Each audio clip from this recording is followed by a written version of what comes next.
বিএনপির ভারপ্রাপ্ত চেয়ারম্যান জনাব তারেক রহমান সাহেবের ঐতিহাসিক স্বদেশ প্রত্যাবর্তন হয়ে গেল ২৫শে ডিসেম্বর। তিনি প্রায় ১৭ বছর পর সুদূর প্রবাস থেকে বহু চড়াই উতরাই পেরিয়ে এবং বহু বিতর্ক এড়িয়ে নানা সমালোচনা, আশা নিরাশা, হতাশার যে দোলাচল যা ছিল, তিনি আসবেন কি আসবেন না, আসতে পারবেন কি পারবেন না, তাকে আসতে দেওয়া হবে কি হবে না, এবং তিনি শেষ পর্যন্ত আসলে আসবেন কিনা, এরকম নানা রকম তর্ক বিতর্ক আলোচনা সমালোচনাকে পায়ে মারিয়ে শেষ পর্যন্ত তিনি বাংলাদেশে এসেছেন। তার এই আগমন আগামীর রাজনীতির জন্য টার্নিং পয়েন্ট হবে। সেই বিষয়গুলো নিয়ে আলাদা আলোচনা করা হবে, কিন্তু আজকের যে প্রসঙ্গ, সেই প্রসঙ্গ তাকে যে গণসংবর্ধনা দেওয়া হলো, সেই গণসংবর্ধনা নিয়ে আমার যে বিশ্লেষণ সেটি করার চেষ্টা করব। আপনারা সবাই যেটি খবরের মাধ্যমে জানেন যে তিনি লন্ডন থেকে এসেছেন। তার স্ত্রী, তার সন্তান, একমাত্র সন্তান জাইমা রহমান তার সঙ্গে আসছেন।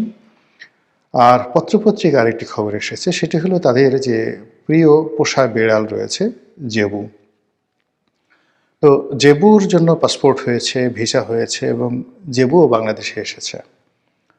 এটা ডেইলি স্টার, প্রথম আলো থেকে শুরু করে এমনকি বিবিসি, তো সকল গণমাধ্যম, সেটা দুষ্টমি করে হোক কিংবা ইন্টেলেকচুয়ালি যেটিকে বলা হয় করাপশন, ডিসঅনেস্ট, সেই কারণেই হোক, জেবুর বাংলাদেশে আগমন এই বিষয়টিকে সকল গণমাধ্যম লাইমলাইটে নিয়ে এসেছে।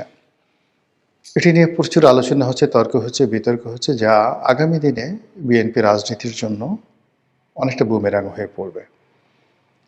যেটা বলছিলাম যে তিনি এলেন, তারপর সেখান থেকে তিনি যে পূর্বাচল ৩০০ ফিট, বিখ্যাত ৩০০ ফিট যে নান্দনিক আমাদের একটা আইকনিক ওয়ার্ক, যেটিকে বলা হয় আমাদের সাউথ ইস্ট এশিয়া, দক্ষিণ পূর্ব Asia one of the public masterpiece, মানে সরকার ক্ষমতায় থেকে যে সকল কর্মকাণ্ড দক্ষিণ পূর্ব এশিয়াতে গত ১০০ বছরে আইকনিক ল্যান্ডমার্ক যে কাজগুলো করেছে বিভিন্ন সরকার, তার মধ্যে এই পূর্বাচলের ৩০০ ফিটের যে সড়কটি, এই সড়কটি বিগত সরকার আমলের একটি মেগা প্রজেক্ট। এটির প্রয়োজনীয়তা, এটির নান্দনিকতা সব মিলিয়ে এই কাজের মধ্যে আওয়ামী লীগ সরকারের যে গুণগান, আওয়ামী লীগ সরকারের যে অহমিকাবোধ, এই ৩০০ ফিটের মধ্যে ফুটে উঠেছে। এবং এই ৩০০ ফিটের দুপাশে দুটো লেক করার জন্য সাবেক প্রধানমন্ত্রী শেখ হাসিনা যে জিদ করেছিলেন, পরবর্তীতে এখানে আরও বেশ কয়েকটা আন্ডারপাস, ওভারপাস করার জন্য যেভাবে পুরো প্রকল্পকে আবার নতুন করে ঢেলে সাজাতে হয়েছে এবং প্রচুর অর্থ ব্যয় করা হয়েছে, যেটি দক্ষিণ পূর্ব এশিয়াতে অন্য কোনো দেশে সম্ভব নয়। আইয়ুব খানের জামানাতে যখন ইসলামাবাদ নতুন রাজধানী হিসেবে গঠিত হয়েছিল, ঠিক ওই সময়টাতে ইসলামাবাদকে কেন্দ্র করে আইয়ুব খানের যে একটা মাস্টার প্ল্যান ছিল, ঠিক এমনই একটি আওয়ামী লীগের মাস্টার প্ল্যান হলো ৩০০ ফিটের এই মহাসড়কটি। তো এই ৩০০ ফিটের মহাসড়কে জনাব তারেক রহমান সাহেবের যে অভিষেক সংবর্ধনা হলো, ফলে এটা নিয়ে আওয়ামী লীগের যারা লোকজন তারা টিপ্পনি কাটার চেষ্টা করছেন যে তিনি এয়ারপোর্ট থেকে নামার পর যে নান্দনিক এয়ারপোর্ট দেখেছেন, নতুন এয়ারপোর্ট, ওভারপাস দেখেছেন, আন্ডারপাস দেখেছেন, এক্সপ্রেসওয়ে দেখেছেন, এবং এক্সপ্রেসওয়ে দেখে তিনি যখন ৩০০ ফিটে এসেছেন, নিজের অজান্তে তাকে শুধু বারবার শেখ হাসিনার কথা, সাবেক সরকারের কথা স্মরণ করতে হয়েছে। তো তাকে এই যে একটা মানসিক চাপের মধ্যে আগামী দিনের রাষ্ট্রনায়ক বা প্রধানমন্ত্রী হিসেবে তার সামনে যে টার্গেট ধরিয়ে দেওয়া হলো যে আগামী দিনে তাকে এরকম আরও বেশ কয়েকটি ৩০০ ফিট রাস্তা করে শেখ হাসিনার জমানাকে অতিক্রম করতে হবে, এই কথা বলে আওয়ামী লীগের লোকজন নানাভাবে টিটকারি এবং টিপ্পনি কাটার চেষ্টা করেছে। দ্বিতীয়ত, যে এই অনুষ্ঠানে ১ কোটি লোকের সমাবেশ ঘটানোর জন্য বিএনপি চেষ্টা করেছে। এর মধ্যে ঢাকার বাইরে থেকে 50 লাখ, আর ঢাকা শহরের 50 লাখ, মোট 1 কোটি লোক। তো সেই 1 কোটি লোক কোথায় থাকবে? এয়ারপোর্ট থেকে 300 ফিট পর্যন্ত, 300 ফিট থেকে একেবারে সেই যত দূর দৃষ্টি যায়। এখন সকল টেলিভিশনগুলো, সামাজিক মাধ্যমগুলো বিভিন্নভাবে মানে দূরবর্তী ড্রোন থেকে তারা ছবি তোলার চেষ্টা করছে, যদিও সভাস্থলের ড্রোন উড্ডয়ন করে নিষিদ্ধ ছিল, এবং সবাই দেখানোর চেষ্টা করেছে যে বাংলাদেশে এইরকম জনসমাবেশ কখনো কোনো কালে হয়নি। আমি একবার বলেছিলাম যে হয়তো ঢাকা শহরে 1 কোটি লোক আছে, আরও 50 লাখ লোক যদি শহরের বাইরে থেকে আনা হয়, তাহলে এই ঢাকা শহরে তারেক রহমান সাহেবের আগমন উপলক্ষে 1.5 কোটি লোকের একটা সম্মিলন হবে। তো অনেকে আবার আমাকে জিজ্ঞাসা করেছেন, না আপনি বলুন তো কত লোক হয়েছিল। কিন্তু বাস্তবতা হলো যে তারেক রহমান সাহেবের এই আগমন উপলক্ষে বিএনপির নেতাকর্মীরা তাদের সর্বোচ্চ ত্যাগ স্বীকার করেছে। বিভিন্ন অঞ্চল থেকে তারা দলে দলে এসেছেন, এবং 1 দিন 2 দিন আগেও তারা এসেছেন, এবং সম্ভবত শনিবার ও রোববার পর্যন্ত তারা এই শহরে অবস্থান করবেন। ফলে বিপুল উপস্থিতি হয়েছে, এতে কোনো সন্দেহ নেই, কোনো সন্দেহ নেই। এখন এটার আফটার ইফেক্টগুলো কী? অনেকগুলো আফটার ইফেক্ট আছে। যে উনি আসার ঘোষণা দেওয়ার পর থেকে বাংলাদেশের অন্যান্য যে সকল রাজনৈতিক খবরাখবর রয়েছে সবগুলো ব্ল্যাক আউট হয়ে গিয়েছে। বিশেষ করে ওসমান হাদির হত্যাকাণ্ডের পর যে একটি বিরূপ অবস্থা তৈরি হয়েছিল, সেই বিরূপ অবস্থার প্রেক্ষিতে বিএনপি যে নাজুক অবস্থার মধ্যে পড়ে গিয়েছিল, এবং যেভাবে বিএনপির দিকে আঙ্গুলি নির্দেশ করা হচ্ছিল, যেভাবে সেই মৃত্যুকে পুঁজি করে অনেকে ব্যবসা বাণিজ্য করার চেষ্টা করেছে, এবং অনেকে নানা রকম অপকর্ম ঘটিয়ে পুরো বাংলাদেশকে অশান্ত করা, এরপরে বিকল্প শক্তি, জরুরি অবস্থা, সেনা শাসন নিয়ে যে আতঙ্কর পরিবেশ তৈরি হয়েছিল, সবার মুখে রীতিমতো ছাই পড়ে গেছে জনাব তারেক রহমান সাহেবের স্বদেশ প্রত্যাবর্তন উপলক্ষে।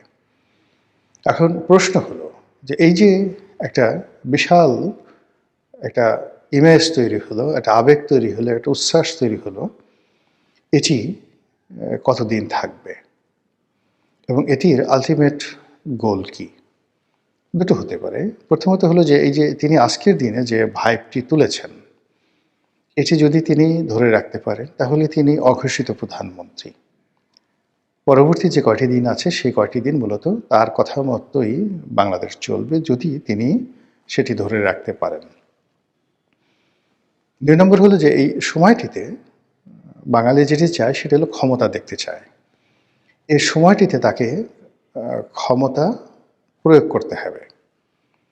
এবং আমাদের দেশের এই যে জনসভাতে আপনি গেলেন, প্রচুর জনগণ আপনার সাথে দেখা করতে আসলো, এটা কোনো অর্থ বহন করে না।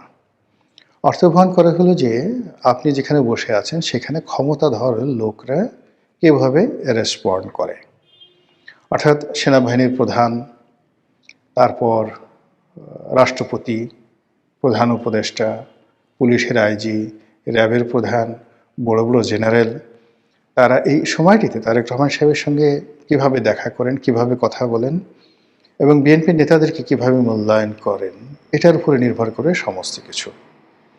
আমাদের দেশের রাজনীতি ক্ষমতা কেন্দ্রিক আর আবেগ নির্ভর। যখন মানুষের আবেগ খুব প্রবল আকার ধারণ করে, তখন মানুষ সেই বন্যার পানির মতো রাস্তায় নেমে যায়, কাউকে তাড়ানোর জন্য, কারো জানাজার জন্যে, কিংবা যাকে বলা হয় কারোর প্রতি আবেগ দেখিয়ে তাকে সংবর্ধনা দেওয়ার জন্য।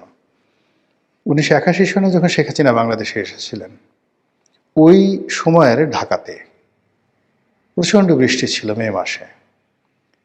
এই প্রচণ্ড বৃষ্টির মধ্যে শেখ হাসিনাকে দেখার জন্য ঢাকা এয়ারপোর্টে কত লোক গিয়েছিলেন, ওই সময়ের যারা লোকজন আছেন তারা বলতে পারবেন।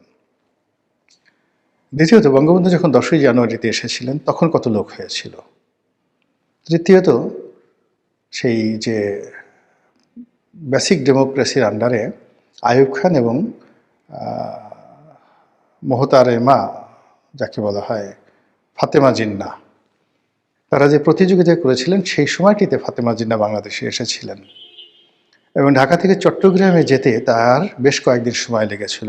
এত বড় জনসমাবেশ বাংলাদেশে ইতিপূর্বে আর কখনো হয়নি, এবং পরবর্তীতে হয়নি। এটিকে বলা হয়, আজকের যদি জনসমাবেশ ধরেন কিংবা হাদির জানাজাতে লোকের উপস্থিতি বলেন, তাহলে তার সঙ্গে যদি আপনি সেই ৭.৫ কোটি বাঙালির বাংলাদেশে ফাতেমা জিন্নাহকে দেখার জন্য যত লোক এসেছিল, অনেক অনেক বেশি লোক এসেছিল। এবং আরও অবাক করার ব্যাপার হলো, ফাতেমা জিন্নাহর পরে সবচেয়ে বেশি লোক এসেছিল মূলত আইয়ুব খানকে দেখার জন্য, যখন সামরিক শাসন জারি করে তিনি এই পূর্ববঙ্গে, তৎকালীন পূর্ববঙ্গে তিনি এসেছিলেন। তো এই হলো বাঙালির আবেগ। আর আবেগ আমাদের দেশে সাধারণত ৩-৪ ঘন্টা থাকে। ৩-৪ ঘন্টার পর মানুষ রিয়েলিটিতে চলে আসে। সেটা মৃত্যু নিয়ে হোক, জন্ম নিয়ে হোক, রাগ হোক, ক্রোধ হোক, এনিথিং, এটি ৩ থেকে ৪ ঘন্টা থাকে। আর হুজুগও ৪ থেকে ৫ ঘন্টার বেশি থাকে। যে কোনো একটা ব্যাপারে হুজুগ তৈরি হলো, যেমন ডেইলি স্টার পুরানোর হুজুগ। তো হুজুগে বাঙালি অনেক কাজগুলো করে, এই একজন কুড়াল দেখাচ্ছে, একজন রামদা দেখাচ্ছে, কিন্তু এরপরে বাঙালি ভয় পেতে শুরু করে, প্রচণ্ড কি হবে, এখন কি হবে, এই কাজ কেন করলাম, আফসোস করতে থাকে আমাদের দেশে। তো তারেক রহমান সাহেব এখন তার যে প্রিলিমিনারি বা প্রাথমিক যে বিজয়, এটি হয়ে গেছে। তিনি এসেছেন এবং তাকে গ্রহণ করার জন্য, সংবর্ধনা দেওয়ার জন্য বিপুল সংখ্যক নেতাকর্মী উপস্থিত হয়েছেন। দ্বিতীয়ত, এখন তাকে এই যে হুজুকে বাঙালির যে চিরায়ত অভ্যাস বা মানুষের যে আবেগকে পুঁজি করে যে বিভিন্ন কর্মকাণ্ড, এই জিনিসগুলো তাকে কিন্তু আবেগ দিয়ে আর চালাতে তিনি পারবেন না।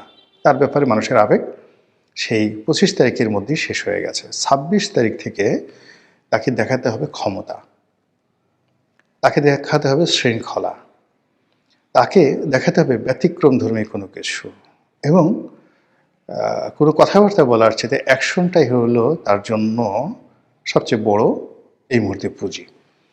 বাংলাদেশে কোথাও যদি এখন বিএনপির নেতাকর্মীরা পারস্পরিক দ্বন্দ্ব সংঘাত করে, মারামারি করে, কাটাকাটি করে, এটি তার জন্য বিশাল একটা বুমেরাং হয়ে পড়বে। কোনো একটা জায়গাতে যদি প্রশাসন, সেটা সেনাবাহিনী হোক বা অন্য যা কিছু হোক, তারা যদি বিএনপি নেতাকর্মীদেরকে পাত্তা না দেয়, ধাক্কা দেয়, যেমন দেখা গেল যে আজকে ২৫ তারিখে উনি যেদিন আসছিলেন, সেই দিন এয়ারপোর্ট রোডে অতি উৎসাহী কিছু নেতাকর্মীদেরকে সেনাবাহিনী লাঠিচার্জ করছে দুপুরের দিকে। এই দৃশ্যটাও ভাইরাল হয়ে গেছে। তো এটা যদি শনিবারে হয়, রোববার হয়, কিংবা আগামী ১৫ দিন পরে হয় কোনো একটা জায়গাতে, এবং সেখানে যদি তারেক রহমান সাহেব কোনো ক্ষমতা প্রয়োগ করতে না পারেন, লোকজন আর তাকে ভয় পাবে না, লোকজন আর তার প্রতি আকর্ষণ অনুভব করবে না, আর তার কাছে এসে লোকজন নিরাপদ পাবে না। তৃতীয়ত যেটা আছে সেটি হলো যে এই সময়টিতে তিনি যদি তার ইমেজ রক্ষা করার জন্য, মানুষের আবেগ সৃষ্টি করার জন্য নানা রকম চমকপ্রদ কাজকর্ম করার চেষ্টা করেন, এগুলো তার জন্য এই নির্বাচনের এই মুহূর্তে বুমেরাং হবে।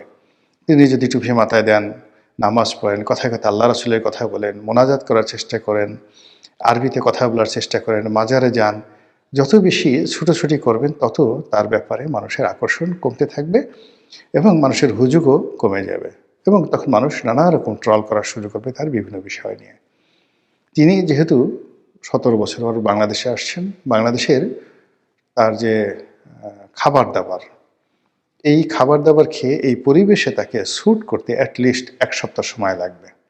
হিউম্যান বডি, এটা বুঝতে হবে যে এখানে যে কোনো পরিবেশে মানুষ যদি পৃথিবী থেকে চাঁদের দেশে যায়, তাকে ওইভাবে প্রস্তুতি নিয়ে আসতে হয়। তো কাজেই তিনি, তার যে বয়স এখন ৬০ বছর, তো এই ৬০ বছর বয়সের তার যে শরীর, রাতারাতি বাংলাদেশের পরিবেশের সঙ্গে অ্যাডজাস্ট করতে পারবে না। দ্বিতীয়ত, তার যে খাদ্য নিয়েও সমস্যা হবে, ঘুম নিয়ে সমস্যা হবে, আবহাওয়া নিয়ে সমস্যা হবে, ধুলোবালি নিয়ে সমস্যা হবে। তো তার যারা চিকিৎসক যারা আছেন, তারা এই বিষয়গুলো যদি কেয়ারফুল না হন, সতর্ক না হন, তাহলে হঠাৎ করে দেখবেন যে তিনি অসুস্থ হয়ে গেছেন, একেবারে হঠাৎ করে অসুস্থ হয়ে গেছেন, এবং তাকে হাসপাতালে ভর্তি হতে হবে, এবং সেটার সম্ভাবনা ৯৯%। এর কারণ হলো, মানুষ যখন খুব আবেগের মধ্যে থাকে তখন তার হুঁশ থাকে না। আজকে ঢাকার আবহাওয়া বেশ ঠান্ডা ছিল, কিন্তু তিনি কেবলমাত্র একটা শার্ট পরে, যাকে বলা হয় একটা সাদা শার্ট পরে, তিনি সভাস্থলে আসছেন, মঞ্চে আসছেন। তার আশেপাশে যারা লোকজন ছিলেন প্রায় সবার গায়ে শীতের কাপড় ছিল, কিন্তু তার গায়ে সেটা ছিল না। তিনি নিজের অজান্তে সেই বাংলাদেশের আবহাওয়া দ্বারা সেখানে তিনি আক্রান্ত হবেন, এটাই স্বাভাবিক। তো কাজেই এই বিষয়গুলো নিয়ে যখন তিনি সামাল দিতে পারবেন না প্রকৃতি এবং পরিবেশকে, তখন দেখা গেল যে একদিনের জন্য যদি তার সর্দি হয়, জ্বর হয়, হাসপাতালে যেতে হয়, মুহূর্তের মধ্যে বাঙালি ভয় পেয়ে যাবে। তারা এই জিনিসগুলো মানে কেয়ার করবে না। তারা মনে করবে যে তার নিঃসন্দেহে কোনো সমস্যা হয়েছে, সাইকোলজিক্যাল প্রবলেম হয়েছে ইত্যাদি। এরপর হলো দলের যারা সিনিয়র নেতৃবৃন্দ রয়েছেন তার সঙ্গে তার যে সম্পর্ক, সেই সম্পর্কটি এই সময়টিতে যতটা বেশি কেয়ারফুল হতে হবে ততই বেশি তিনি ভালো করতে পারবেন। অন্যদিকে তাকে কেন্দ্র করে যে তরুণ তুর্কি, বিশেষ করে যাদের বয়স ৪০-এর নিচে বা ৫০-এর নিচে যাদের বয়স, তারা এই সময়টিতে যদি ক্ষমতা দেখায় এবং তার সঙ্গে খুব ঘন ঘন যাতায়াত করে এবং সেটি যদি তিনি অ্যালাউ করেন, অনুমতি দেন, তাহলে তার দলের মধ্যে কিন্তু ভাঙন সৃষ্টি হবে।